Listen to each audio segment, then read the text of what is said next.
What's up, everybody? Welcome back to another video. Well, it's finally November. We can finally start to bulk up.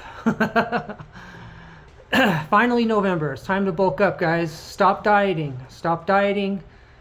Go off your diet. Eat anything you want. Bulk up for the winter. Get as huge as you can. Go back to your roots. Start powerlifting. Squat, bench, deadlift.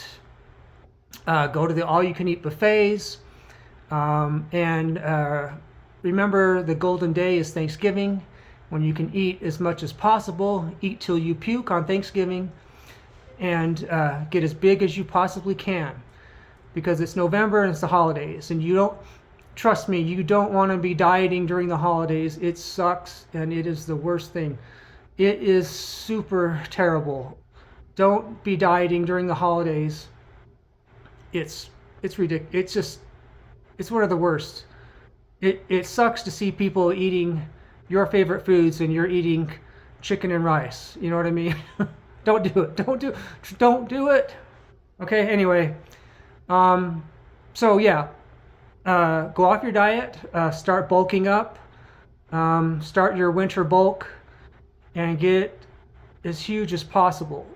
Get as big as you possibly can throughout the winter, and start doing your compound movements. Okay? All right, I'll see you in the next video.